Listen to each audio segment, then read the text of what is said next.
Hello my lovely friends, it's Margaret. Welcome to another super specific reading vlog. So I had an idea for a fun little series where I go back and I read some of the stuff that I wasn't allowed to read as a kid. I do have to give credit to Paige for this idea over at Pages with Paige because she went through and read all of the Animorphs books and reminded me that I wasn't allowed to read them as a kid even though I really wanted to. I think it was because they lied to their parents, which, I mean, I didn't need to read a book about lying to your parents to be a veteran liar to mine. So anyways, that gave me the idea to go back in time and read some of the series or books that I was encouraged not to read, was told not to bring home. Animorphs is on that list, Magic Treehouse is on that list, Goosebumps is on that list, all those things that could have been formative reading experiences for me, but were not. We're going to be starting with a very special edition inspired by the fact that we are currently in the middle of Battle of the Girl Bands. And I don't know if you, dear viewer, know this, but before it was a fantastic Disney movie, Cheetah Girls was a book series. I thought, why not sit down and read these books? I have the first 2 volumes. I don't know if we're going to get through all 8. My plan was to read the first 5. However, it is impossible to get these in their, it was really hard to track these down in their, singular form. I tried my library. My library does not even have them anymore. I checked the library system. They have been taken out of circulation. I ended up having to buy these. They were $1 each. I'm fine with that. Grab these. I for sure am going to be reading the first 5 volumes. Depending on how long it takes me to read these, I might go through all 8. I have no idea what this is about besides the fact that I know that Raven-Symoné was in the movie and I watched the movie and they had some really good songs. So I think in full seriousness, what I really need to do is I'm gonna read these. I'm gonna go rewatch the movies at some point too, because I do have access to them. I have cracked this open already just to kind of get an idea of what we're working with. We're going to be starting with the first book, number 1, Wishing on a Star, but it does include the Cheetah Girls credo in here, and it is so, reading through this, it is so adorable. All Cheetah Girls are created equal, but we are not all alike. We come in different sizes, shapes, and colors and hail from different cultures. I will not judge others by the colors of their spots, but by their character. There's a true Cheetah Girl doesn't spend more time doing her hair than her homework. Hair extensions may be career extensions, but talents and skills will pay my bills. I already am kind of in love with this. That's it. That's the intro to the vlog. I'm going to sit down. I'm going to read some stuff and get through some of these and see where we are when it's over. Hello everybody. I just finished filming, and so I figured what better time to come on and talk to y'all about the book than when I still have a little bit of makeup on. So I finished the first book, Wishing on a Star. I gave it 3 stars, I think. It was really good. I enjoyed it. It's very over the top and very like in a very 90s kind of way. So these are very voicey novels. Each one of the books is going to be the main character, the main narrator is one of the girls. There's 5 Cheetah Girls in here. Each one of these books is going to be narrated by one of them. The first one is narrated by Galleria, and then we have Chanel, who is narrating the second one. I have started the second one at this point. I understand that there are going to be people who aren't going to like these simply because they are so voicey and they're so very, they're very character driven and character focused, but they also fit in really well with the stuff that I was reading at that, well, not at that age, not necessarily at that time. This is a little bit after when I would have been reading those really, when I was reading Saddle Club and all of that. But I they're very, the fact that these got translated into a Disney movie is absolutely because it's a very Disney-esque kind of sense of humor, kind of narration. It's perfect, a perfect match between those two. It feels like a Disney Channel movie. I really enjoyed in this first one kind of the themes of, and I think this is going to be something that we're going to see, I haven't been in everyone else's set, but I know that this is something I have a feeling we'll see Galleria struggle with a little bit. We're focusing on these girls who are trying to navigate being a part of this band, trying to navigate what they want with what's best for the band, especially when it comes to Galleria, because Galleria is writing her own songs and she wants to get these songs out there. It's not necessarily what other people, the other girls that they have brought into this band want. Because there's Galleria and Chanel who've been best friends for like their entire lives, and then we have 3 new girls that end up getting drawn into this. I think that is really like important stuff though to be having in books at this age, because it is walking you through and helping you process and helping you think about how do we interact with our friends, how do we treat our friends, how do I put what I like, you know, still be advocate for myself, but also keep what my friends want, what they need, the things we are doing together in mind. It's going to be interesting to see how this progresses. I know some of what's going to happen vaguely because I did watch that first I think I watched both of the Disney movies. I could be wrong about that. I'll be very interested to see where this takes us, just because I do foresee some like real clashes in the future in regards to what all of these girls want. Like I said, I enjoyed it. I thought it was fun. I do not think that it like there are some books that translate really well if you are an adult. I don't think this is one of them, but I do think that it is a fun book that like you could potentially read with your kid or hand it to your kid or your student or whatever to kind of, if they're struggling with these issues with friendship and things like that. So I am moving on to the next one, which is Shop in the Name of Love. Like I'm like 3 or 4 pages into this, and like I said, this one is following Chanel, who is navigating like the fact that her just opens up with her navigating her very divorced parents and like wanting to do stuff with her dad and her new stepmom, and also knowing how that would affect her mom, and talking about that. So I think we're gonna have a very different family dynamic than we had with Galleria, although like Galleria also had some very astute observations about her parents' relationship, and like if you think kids can't see that stuff, you are wrong. Alright, so I am back with an update. I have finished Shop in the Name of Love, which was did I tell you the title? I don't know if I told you the title. I ended up giving it 3 stars. I'm like, so here's my general impression. I am liking these. The conflict in this one was a lot more defined, and there was an actual growth arc, because I don't think we got Galleria's full growth arc in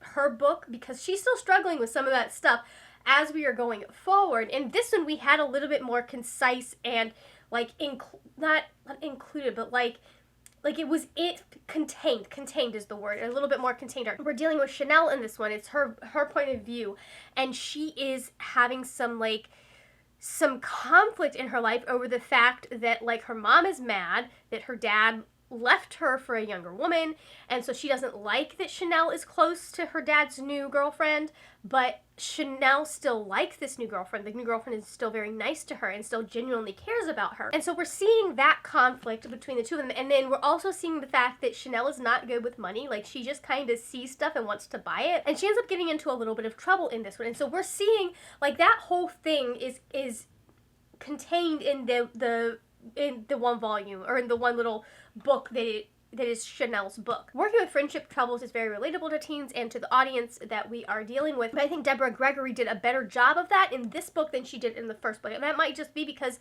you know, it's the first book in the series. She's still figuring out these characters. She's still getting into their heads and figuring out how she wants to do this. Another thing that I like is we do get a little bit of a glimpse of how predatory the music industry can be when it comes to artists, especially in this period, because these girls are trying to become artists and get a record deal in this period where we know how predatory like those record deals specifically were. Like, there are a lot of bands and artists from the early 90s and late 90s and early 2000s that had issues. Like Paramore is another one that they just got out of a like 20-year contract that was not great for them as a band. Like, this is 5 years before we're seeing Kesha, Taylor Swift, Pink, all of these women who have been, you know, were brought up, Kelly Clarkson, and there isn't the knowledge that we kind of, I think, take for granted at this point in time when we think about the music industry. I really like this is kind of covering that and taking us through this journey of these girls trying to navigate this industry. I will say that these books are very over the top. They're very campy in a specifically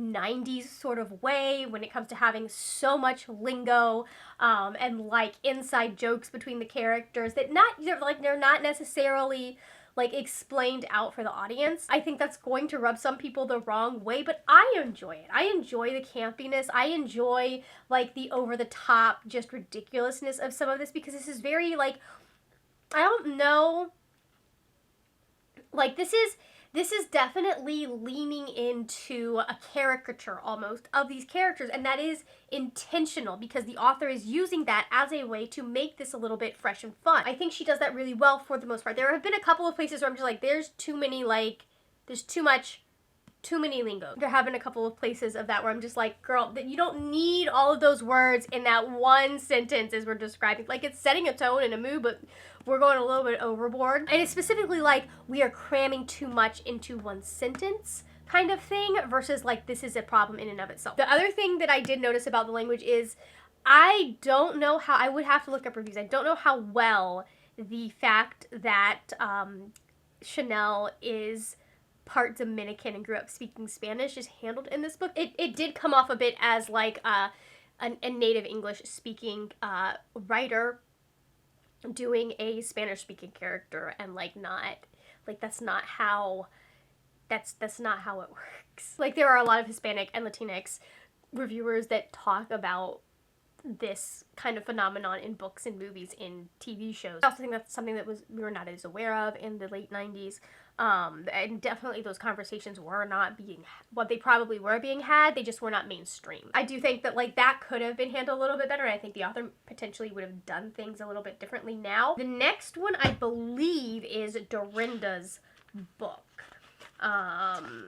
It's going to be Who's Bout to Bounce. I believe it is Dorinda's. There was something that was said in here about Dorinda and her foster mother and like the money that they got in the last book, and her, as someone who worked in the foster system, like that is a big, like, it wasn't abuse, but like a big no-no, like a huge big no-no. I will check in when I have read the third one, which I'm hoping to do tomorrow because I want to get this out.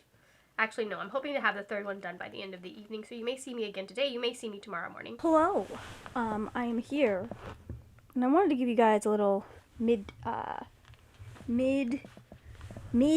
update, or beginning of the book update. Usually I don't update till I'm done with the book, because they're so short. They're like 150 pages or something. Something I wanted to mention, because I've noticed it in all three of these, is how quickly and easily, like, the individual characters are set up at the beginning of each of these books. And I know, like, a lot of that has to do with how over the top these books are allowed to be. Like, I don't think you would be able to get away with that in every genre or every age category, because these are very much aimed, I think, at, like, middle grade, like, upper middle grade. I think, like, this is one of the reasons why it drives me nuts when people denigrate, like, middle grade as a genre, not as genre, as an age category, because I think you can learn a lot about how to quickly and effectively set up a character by reading those books, because they don't have a lot of time to set up who the character is. Like, there's stuff that you can learn from them even if you're writing adult and things like that. And that's why I just wanted to come on and say that, because, like, we're 2-3 chapters in, and we already know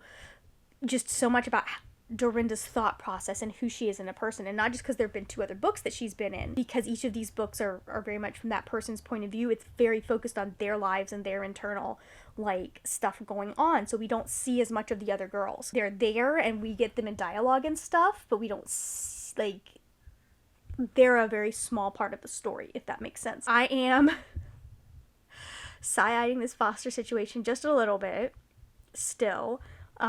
But also it's like, it's very realistic for how that goes in some cases. So, like, it sounds like they're almost operating like a group home, here, which has different requirements than if you are an individual or a couple trying to foster kids. And I don't know anything about New York or how it works, because I know the foster system in every state is just overrun. It's going to be interesting to read this one, just because I know a little bit about, like, what's going on there, because I worked with the DCF here in Florida. Please excuse the fact that my hair looks like this. I've got 2 books to read and a hard cutoff at 6:30 because we have Dungeons and Dragons. Luckily, I'm not the one running the game tonight.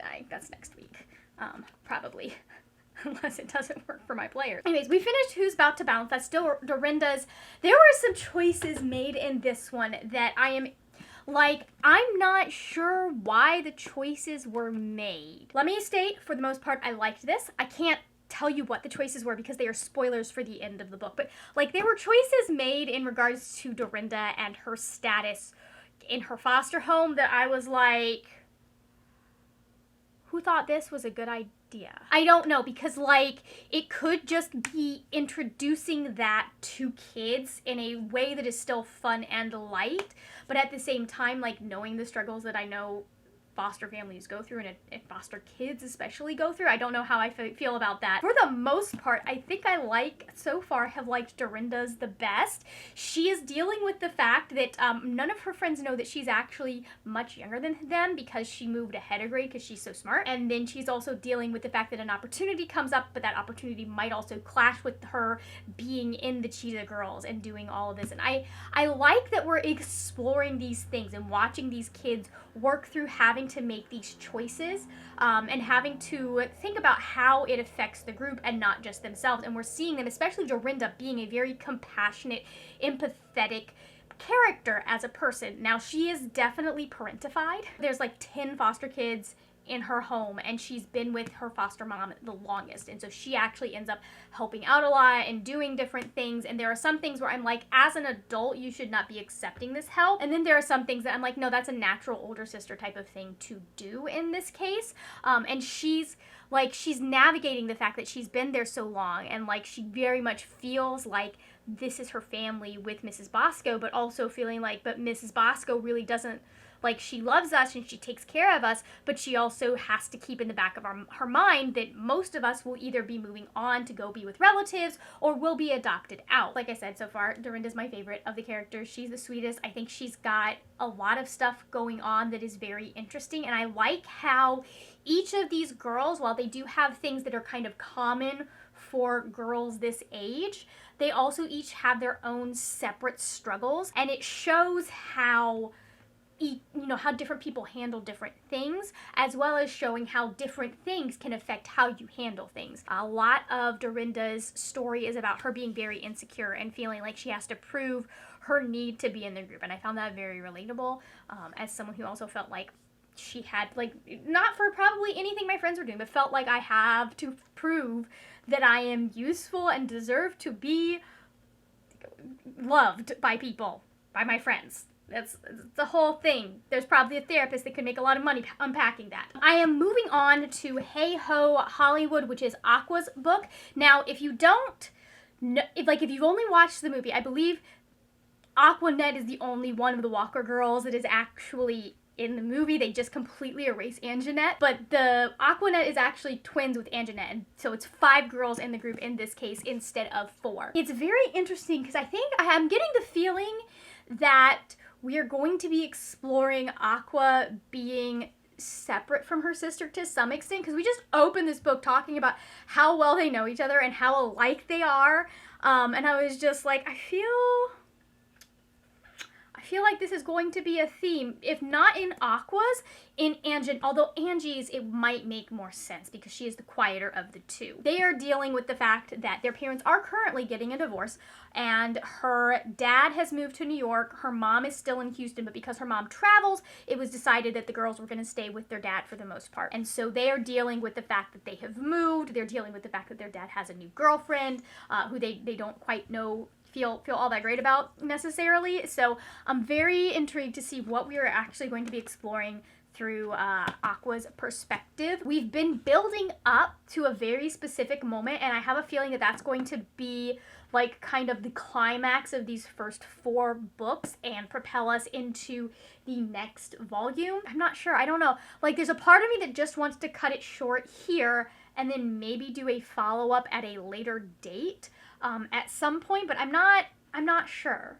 I'm not sure because I feel bad only reading 4 of the girls' stories and then not reading Angie's, but at the same time it feels weird to like read this whole thing and then only read 1 of volume 2. So guys, I just looked at the time. It is 5 o'clock. I have to be ready to throw down at 6:30, which means I also have to take time to make dinner and all of that stuff. So there's no way I'm getting to Angie's book. I apologize. I'm so sorry, Angie. I'm so sorry to the Angie fans. I think we'll just have to at some point do a follow-up part 2. I read more in the series type of vlog at some point as I'm exploring this series. But we're gonna finish it at this one because I feel like that feels like a good place to wrap things up, and it would be really weird for me to just stop in the middle of a book. I'll be back when I have, oh my gosh, I have to go think about, okay, you know what, I have 30 minutes before I need to even think about dinner, so we're gonna deal with this, and then we'll go think about dinner. Hello, it's the next morning. Yes, I did change into my pajamas, basically. That's what we did yesterday, because I was like, I don't have time to, I don't care.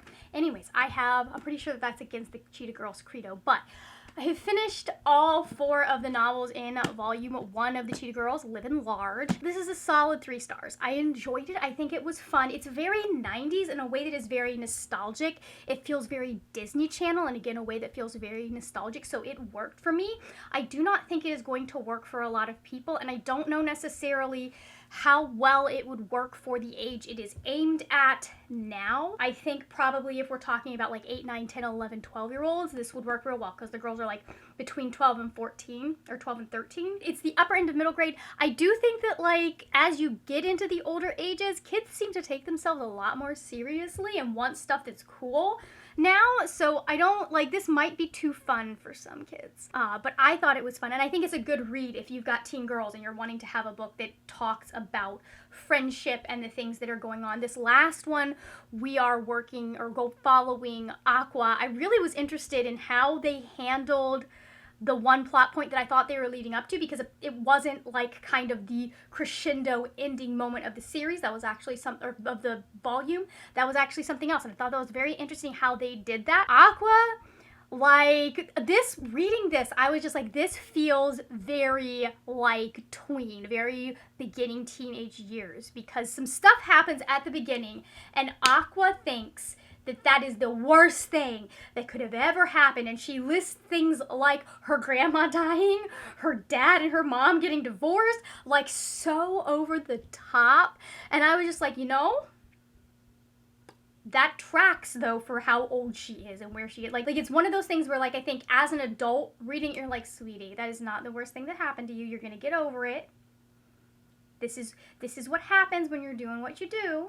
So you are going to get over this. You will be fine, my love. You have to step back and put yourself in the place you were at that age. And that's a very common thing for things like that to be so big and like life-ending. I understand that. I get that. So I think that, like, from a perspective of who this was written for, works really well. I don't think it has all that much that you're going to get from it as an adult reading it, unless you're going in again for the nostalgia vibe. It was an okay read for me. It wasn't anything groundbreaking. It wasn't anything that I was like, yeah, this is classic literature, but I still enjoyed it, and I still think that, like, for the time it was written, it was pretty well done. There is some stuff that I have with, like, Aqua and Angie's not stepmother, but their dad's new girlfriend, that I don't know how I feel about how she was portrayed and some of the kind of goofiness around her character, because it felt a little bit like we were making fun of African religions,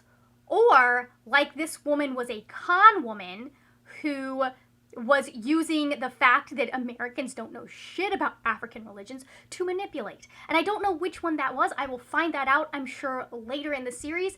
But I just, like, the way that it was portrayed, I don't know how I feel about that. I would definitely look up some, like, people who know more about that. I know a very little bit that I know from friends that are in other parts of the world, and I don't know how they would feel about this. I also think that this was written in 1999 when people didn't really think about some of these things. This was an experience, and I think I probably was fine not having read this. This was not going to change my life as a, well, it definitely would have introduced some concepts to me as a child, but I am not sure, especially, like, there are discussions in here, or not no discussions, but like slight mentions of colorism and things like that, that, like, if you don't know about things, I don't know if I would have picked up on them. I don't know if 12-year-old Margaret would have gotten, like, the significance of some of that. I'm interested to know who else saw this at their library back when it was like the old covers with the girls on the front and all of that. I'd be interested to have any of you guys read this? Am I like just